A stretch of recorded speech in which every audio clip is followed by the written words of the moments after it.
Hanggang dito na lang. Tahimik ang gabi nang una ko siyang nakilala. Si Marco. Isa siyang gwapong lalaki na lagi nakapolo at may ngiting para kayang tunawin kahit pinakamatigas na puso. Nasa coffee shop ako noon, nakaupo sa isang sulok habang naghihintay ng kaibigan. Sa hindi inaasahan, siya ay lumapit at nagtanong kung pwede bang makishare ng mesa. Dahil puno na raw ang lahat ng upuan.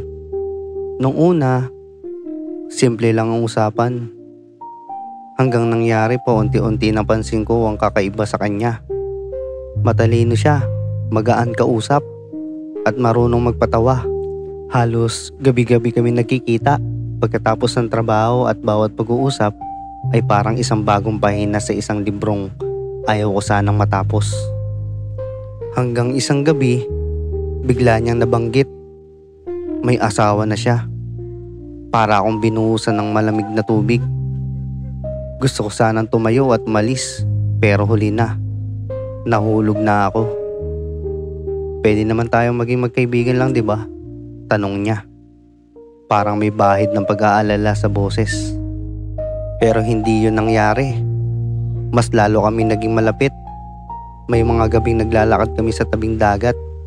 May mga tawag sa telepono na inaabot ng madaling araw. Lahat ng iyon, kahit alam kong bawal ay naging kaligayahan ko.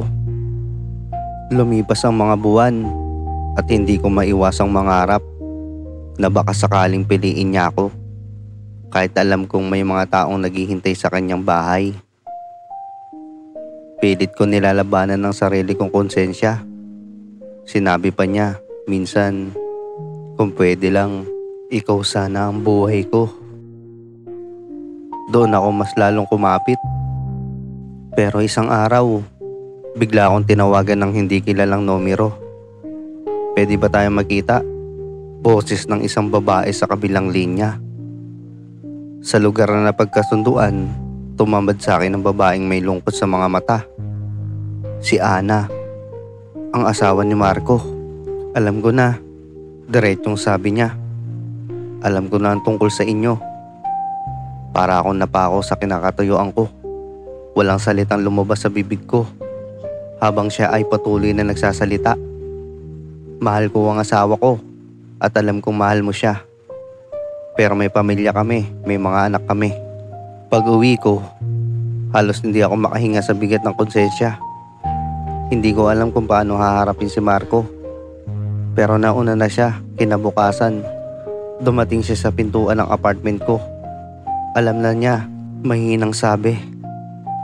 Tumingin ako sa kanya, umaasang sasabihin niyang pipiliin niya ako. Pero iba ang sumunod ng mga salita. Hindi kita kayang ipaglaban. Pamilya ko ang pipiliin ko. Pasensya ka na. Parang gumuho ang mundo ko. Lahat ng sandaling pinagsamahan namin, lahat ng mga pangakong binitiwan ay naging abo sa isang iglap. Hindi ko siya masisisi ng buo. Pero hindi ko rin mapigilan masaktan. Ilang linggo ang lumipas, pero paulit-ulit pa rin sa isipan ko ang huling titig niya noong gabing yun. Puno ng panghihinayang pero mas matimbang ang obligasyon niya sa pamilya. Naiwan akong mag-isa, dala ang sugat na walang nakakaalam. Sa huli natutunan kong may mga pagmamahal na kahit gaano katamis, kailangan bitiwan. Hindi lahat ng minamahal dapat ipaglaban. Lalo na kung may ibang taong nasasaktan. Ngayon, tuwing naiisip ko siya, hindi nagalit ang nararamdaman ko, kundi isang tahimik na dasal na sana masaya siya sa buhay na pinili niya. At ako, natutong magpatuloy kahit bitbit pa rin ang alaala ng isang pag-ibig na hanggang dito na lang.